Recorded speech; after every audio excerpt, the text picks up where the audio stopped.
Hi guys, मेरा नाम है साहिल खन्ना और आज की वीडियो शुरू करते हैं। सबसे पहली न्यूज़ है वी वर्क की। तो न्यूज़ के हिसाब से वी वर्क शायद बैंकरप्ट हो सकता है। एक टाइम पे $40 बिलियन की वैल्यूएशन वाली कंपनी अब कहा जा रहा है बैंकरप्सी की तरफ जा सकती है। और बेसिकली कहा जा रहा है जो लॉसेस हुए हैं कोविड की वजह से, उनका जो नेगेटिव कैश फ्लो चल रहा है, मतलब बिजनेस पैसा कमा के नहीं दे रहा है, और जो रिमोट वर्क की वजह से उनको कोविड के अंदर लॉसेस हुए हैं, उसकी वजह से अभी ये स्ट्रगल कर रहे हैं। तो इनके पास में एक दो ही ऑप्शंस रह गए हैं। एक, रीफाइनेंसिंग करी जाए, दोबारा से लोन लिया जाए, या फिर कहीं से एडिशनल कैपिटल रेस किया जाए, जो कि मुश्किल लग रहा है।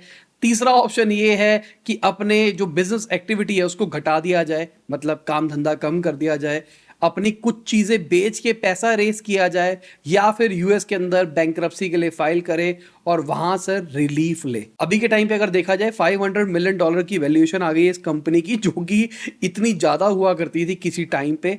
आईपीओ के टाइम पे जो इनके फाउंडर थे एडम जी, उनको निकाल दिया गया था। कहा था आपने कंपनी को ढंग से रन नहीं किया, ये नहीं किया, वो नहीं किया। उसके बाद भी क्या हो गया? उसके बाद भी कुछ नहीं हुआ। आईपीओ फेल होता ही ये सारी चीजें होती हुई, क्योंकि बेसिकली मुझे ऐसा लगता है कि बिजनेस मॉडल में ही प्रॉब्लम थी, कि बहुत ही ज्यादा कॉस्ट इन्वॉल्व वाला बिजनेस मॉडल था।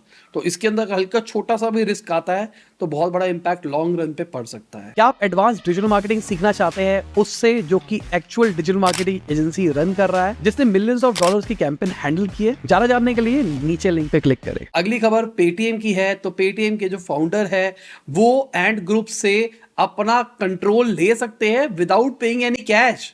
अब ये सवाल कैसे आ रहा है? अभी हमने रिसेंटली बात करी थी कि जो विजय जी है वो अपना स्टेक बढ़ा रहे हैं, एंड ग्रुप से 10% के आसपास अपना स्टेक ले रहे हैं, पर अब वो पैसा नहीं दे रहे इसके रिगार्डिंग। बेसिकली यहां पर कन्वर्टेबल सिक्योरिटीज दी जा रही है एंड ग्रुप को, जिसके हिसाब से अगर उनको फ्यूचर में लगता है वो अपने शेयर्स को रीगेन कर सकते हैं। अभी के टाइम पे जैसे ये न्यूज निकल के आई थी, पेटीएम के शेयर्स बढ़ते हुए हमको दिखाई दिए थे, और रीजन ये कहा जा रहा था कि भाई एंड ग्रुप जा रहा है, फाउंडर अपने स्टेक को बढ़ा रहा है, मतलब एक पॉजिटिव साइन है ओवरऑल मार्केट के अंदर। बाकी अगर देखा जाए तो फाउंडर ने अपना स्टेक तो बढ़ाया है, पर वो एक कन्वर्टेबल नोट पे है। वो मतलब हम कह सकते हैं कि हुआ है या नहीं हुआ, बात एक ही है। बाकी मुझे लगता है विजय जी अपने शेयर्स को अब वापसी नहीं करेंगे, पर उनके पास पैसा भी तो नहीं है। उन्होंने, उनका कहना है कि मैंने ऑल इन कर रखा है, स्टार्टअप के अंदर सब कुछ यहीं डाल रखा है। जब ये खबर निकल के आई थी तो ऐसा लग रहा था चाइनीज कंपनीज के ऊपर रिस्ट्रिक्शन लगाई जा रही है इंडियन गवर्नमेंट के चक्कर में, उसके चक्कर में एंड ग्रुप छोड़ के जा रहा है, धीरे धीरे अपना स्टेक्स कम कर रहा है। पर अभी लग रहा है कि और भी बड़ी पिक्चर हो सकती है। वीडियो में आगे जाने से पहले याद दिलाना चाहूंगा, आपने लाइक का बटन नहीं दबाया है, लाइक का बटन दबा दो जल्दी से, और चैनल सब्सक्राइब नहीं किया तो सब्सक्राइब कर दो। ऐसे ही बिजनेस न्यूज मैं डेली लाता रहता हूं। अगली खबर, जो नई टैक्स रिजीम निकाली है गवर्नमेंट ने, 85% लोगों ने उसको नकार दिया है, पुरानी स्कीम ली है, और 80C के अंदर तकरीबन 55% लोगों ने पूरा का पूरा बेनिफिट लिया है। 80C मतलब वो जो बहुत सारी स्कीमें निकाल रखी है ना, जैसे कि आप 5 साल की टैक्स सेविंग स्कीम लेते हो, इक्विटी लिंक सेविंग स्कीम लेते हो, एम्प्लॉय प्रोविडेंट फंड लेते हो, पीपीएफ लेते हो, एलआईसी प्रीमियम्स हो गए, नेशनल सेविंग सर्टिफिकेट्स हो गए, वगैरह वगैरह। उन सब के अंदर जो आपको क्लेम मिलता है उसके लिए इतने सारे लोगों ने एनरोल किया है। गवर्नमेंट ने जो नई वाली स्कीम है उसके अंदर लिमिट भी बढ़ा दी थी ताकि लोग अट्रैक्ट हो नई वाली स्कीम की तरफ, पर लोग नहीं हो रहे हैं। देखो, मेरा ऐसा मानना है कि अगर आपकी इनकम कम है, 5-6 लाख तक की है, तो आप नई स्कीम पे भी जा सकते थे। पर अगर बात करके चले आपकी इनकम ज़्यादा है, आपको अपसाइड दिखाई देती है फ्यूचर के अंदर, तो पुरानी स्कीम अभी के टाइम पे तो बेटर है। अगली खबर रशिया से है। तो रशिया अपना पहला मून मिशन कर सकता है 1976 के बाद में, और ये इंडियन स्पेस से फास्टेस्ट हो सकता है। जैसे देखा जाए तो इंडिया ने 14 जुलाई को अपना चंद्रयान भेजा है, और कहा जा रहा है 23 अगस्त तक सॉफ्ट लैंडिंग कर देगा इसरो उसकी। अभी रशिया अपना लूना 25 निकाल रहा है, जो कि 11 अगस्त को लॉन्च होगा, और वो 5 दिन के अंदर ही चांद पे पहुंच जाएगा। 5 से 7 दिन वो लूनर ऑर्बिट के अंदर बिताएगा, उसके बाद में वो साउथ पोल के ऊपर पहुंच जाएगा। तो बेसिकली साउथ पोल के ऊपर पहुंचने का इनका टारगेट है। कहा जा रहा है ये एकदम अलाइन करने वाला है चंद्रयान के साथ में, मतलब आगे पीछे ही होगा। चांसेस ये भी है शायद ये चंद्रयान से पहले पहुंचे। अब चंद्रयान के जो लॉजिक था वो था कम कॉस्ट के अंदर प्रूव करके दिखाना दुनिया को कि देखो हम ये चीज कर सकते हैं। पर यहाँ पर रशिया का ये गोल नहीं है, वो पैसा ज्यादा खर्च करके भी वो आगे पहुंचना चाहता है। अगर देखा जाए चांद के जो साउथ पोल है उसके ऊपर कहा जाता है पानी हो सकता है, जिसकी वजह से फ्यूचर में ह्यूमंस वहां पे रह सकते हैं और बहुत सारी चीजें हो सकती है। अब अगर देखा जाए चंद्रयान 3 का जो टारगेट है ना वो 2 हफ्ते का ही है, पर लूना 25 जो कि 1.8 टन का वे कैरी करके जा रहा है और बहुत सारे इक्विपमेंट्स भी लेके जा रहा है, उसका टारगेट है लंबा। तो उसका टारगेट है तकरीबन 1 साल का, वो 1 साल हम 2 हफ्ते। तो अच्छी चीज है अगर देखा जाए रशिया के लिए भी। रशिया भी अपना स्पेस मिशन स्टार्ट कर रहा है, दुनिया एक्सप्लोर करो, पहले अर्थ तो एक्सप्लोर कर लो ढंग से, तो अर्थ भी एक्सप्लोर नहीं करी गई है अभी तक। अगली खबर अप्रैल से जून की अगर बात करके चले तो 1.85 लाख करोड़ के म्यूचुअल फंड के अंदर पैसा आया है। पिछले 4 साल में हाईएस्ट इनफ्लो देखा गया है, मतलब लोगों ने इन्वेस्ट किया है। इसका रीजन कहा जा रहा है जो मार्केट बढ़ती हुई दिखाई दे रही है, सब कुछ ऐसा हो रहा है। पर अगर इसकी कहानी देखी जाए, सेबी ने एक और डेटा बताया है जिसके हिसाब से 342 म्यूचुअल फंड स्कीम्स है, उन्होंने नेगेटिव रिटर्न दिए है फाइनेंशियल ईयर 23 के अंदर, और ये 6 गुना ज्यादा है ईयर ऑन ईयर अगर देखा जाए तो। पहले जो नंबर 60 पे थे अब वो 342 के ऊपर पहुंच गए हैं, जो कि बहुत बड़ा राइज है। अगर हम पॉजिटिव रिटर्न वालों की बात करके चले तो वो भी हमको घटते हुए दिखाई दिए हैं थोड़े से। अगर देखा जाए तो मार्केट का जो रुख है उसके हिसाब से कहा जा रहा है कि ये सब कुछ चल रहा है। जब मार्केट बहुत ज्यादा तेजी से ग्रो करी थी इसलिए ग्रो सब कुछ कर रहा था, अब नहीं करी है तो ऐसा हो रहा है। बाकी ग्रो तो कर रही है, ओवरऑल इंडेक्स तो थोड़ा ऊपर ही जाता हुआ दिखाई दिया है ओवरऑल देखा जाए तो। अगर इंडेक्स जाता हुआ दिखाई दिया तो ऐसा नहीं होना चाहिए ना। नीचे कमेंट में बताओ आपके म्यूचुअल फंड का हाल क्या है। अगली खबर, नॉर्वे के जो डेटा रेगुलेटर है वो फेसबुक की पेरेंट कंपनी मेटा के ऊपर प्राइवेसी ब्रीच का फाइन लगा रहे हैं, तकरीबन $98,500 का। और देखा जाए तो अभी ये स्टार्टिंग हो रही है और फ्यूचर के अंदर कहा जा रहा है कि ये जो एक्सटेंड है वो यूरोपियन यूनियन तक भी हो सकता है, मतलब पूरे यूरोप के अंदर ये रूल आ जाएगा। अब ये समझा देता हूं हो क्या रहा है। ये आपसे बिना परमिशन के फेसबुक आपका डेटा ले लेता है, आप फेसबुक पे क्या यूज कर रहे हो वो, तो अब वो भी इलीगल हो रहा है। अब इसकी वजह से फेसबुक ढंग से ऐड रन नहीं कर पाएगा और ये डिजिटल मार्केटिंग के लिए एक बहुत बड़ी चीज हो रही है। पिछले कुछ टाइम से देखिए ये प्राइवेसी के चक्कर में ना बैंड बज रहा है डिजिटल मार्केटिंग का। गूगल एनालिटिक्स ने तो अपने आप को अपडेट कर दिया है, जिनको नहीं पता थोड़ा टेक्निकल बता रहा हूँ। गूगल एनालिटिक्स में नया अपडेट जो आया है उसके अंदर प्रिडिक्टिव एल्गोरिदम भी चल रही है कि वो ट्रैक कर पा रहा है कि फ्यूचर के अंदर क्या होगा, क्योंकि फ्यूचर क्या है प्राइवेसी वाला, जहां पर आपकी ट्रैकिंग रुक जाएगी। तो गूगल एनालिटिक्स वो अपने आप से ट्रैक कर पाएगा क्या होगा क्या नहीं होगा। तो मतलब एक बड़ी चीज़ है डिजिटल मार्केटिंग के लिए। बाकी अगर आप डिजिटल मार्केटिंग सीखना चाहते हो डिटेल के अंदर, मैं ही सिखाऊंगा। नीचे डिस्क्रिप्शन के अंदर लिंक है, आप ज़्यादा जानने के लिए लिंक पे क्लिक कर सकते हैं और हमारा कोर्स ले सकते हैं। अगर कोई कंफ्यूजन है तो व्हाट्सएप वाला बटन है उस पर क्लिक करो, हमारी टीम से कॉन्टैक्ट करो और ज्यादा डिटेल के अंदर चीजें समझो। अगली खबर अडानी एंटरप्राइजेस की है, तो वो अपने 44% स्टेक्स को विलमार वेंचर के अंदर बेच सकते हैं। बेसिकली कहा जा रहा है वो अपने कोर बिजनेस के ऊपर फोकस करना चाहते हैं, उसके लिए उनको पैसा चाहिए। अभी के टाइम पे जो अडानी के शेयर्स है अडानी विलमार के अंदर वो $2.7 बिलियन के है। तो ये पैसा आएगा वो किस में लगाने वाले हैं ये देखने वाली बात है। जब से हिडनबर्ग वाला रिसर्च निकल के आई थी तो कहा जा रहा था कि भाई इन्होंने घोटाले किए है, इनका कहना है कि हमने नहीं किए है, पर उसकी वजह से इनकी क्रेडिबिलिटी लॉस हुई है, मार्केट कैप घटी है और इन्होंने कहा हम पैसे रेज नहीं करेंगे, ये नहीं करेगा वो नहीं करेगा।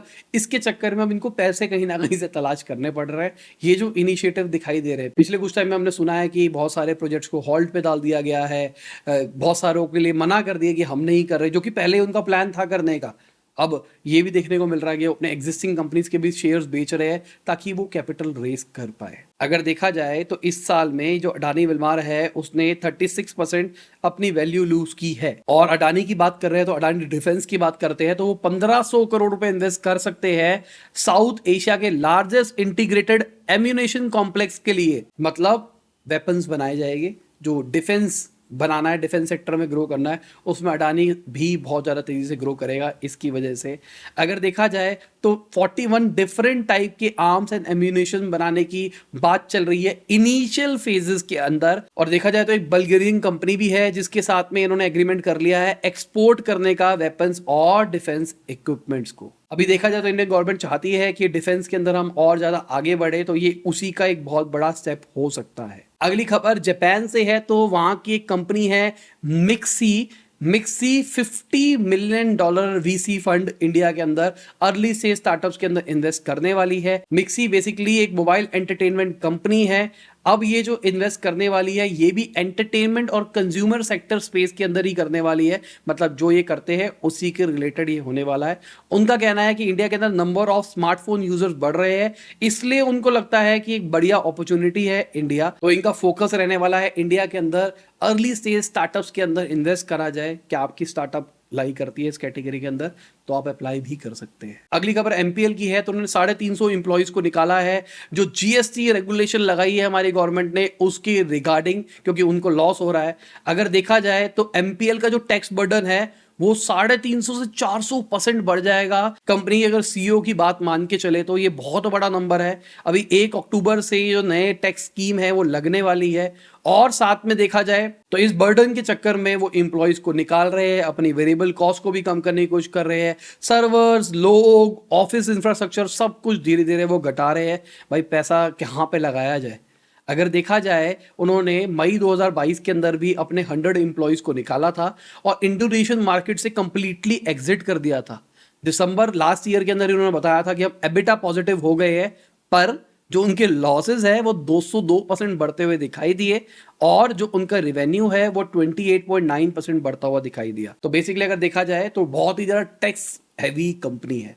एबिटा पॉजिटिव फिर भी लॉसेस बहुत ज्यादा। अगली खबर, इंडियन बैंक्स ने 34,428 करोड़ रुपीस राइट ऑफ किए हैं Q1 ऑफ फाइनेंशियल ईयर 24।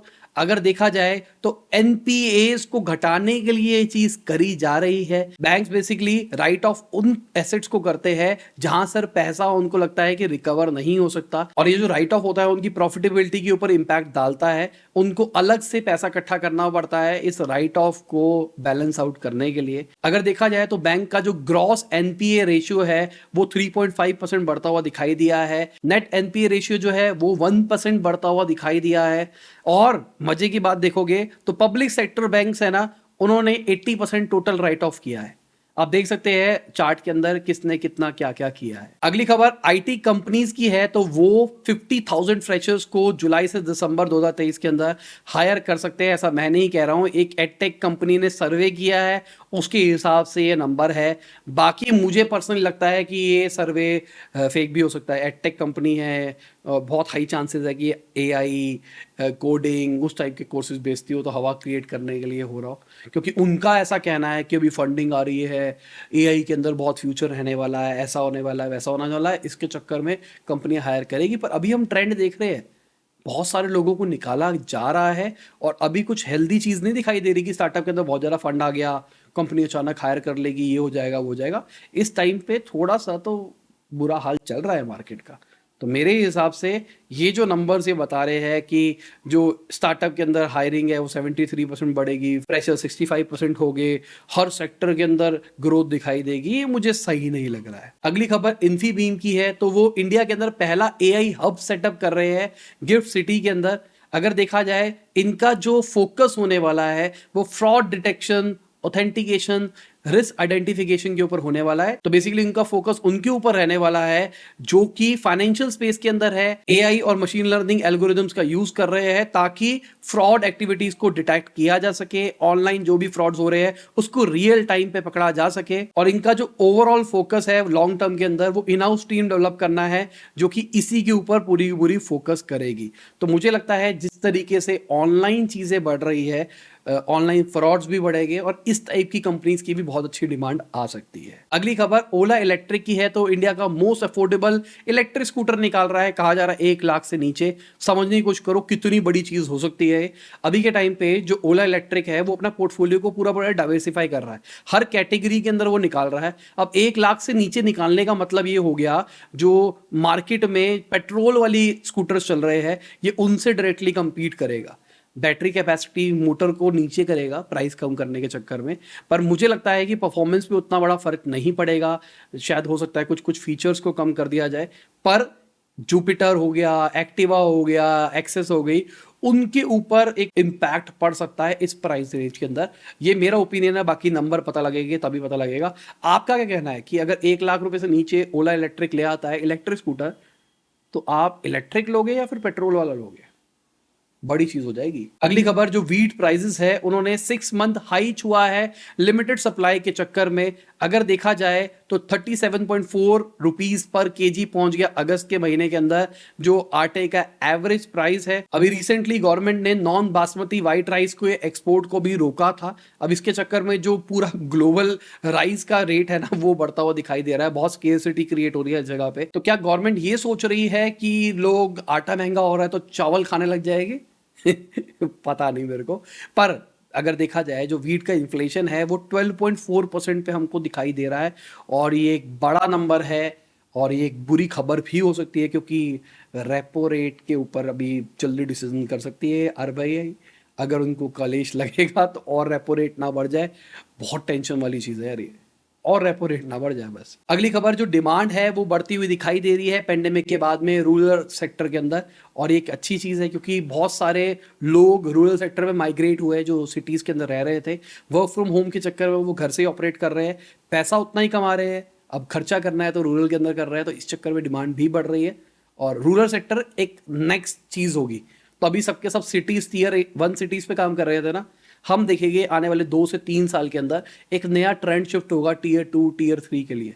हो सकता है कुछ स्टार्टअप्स कुछ प्रोडक्ट भी इस कैटेगरी के लिए बने। अगली खबर इंश्योरेंस देखो की है, तो वो $50 मिलियन रेस कर रहे हैं $500 मिलियन की वैल्यूएशन के ऊपर। और मजे की बात पता है क्या है, ये इनका सेकेंड राउंड होने वाला है फंडिंग का।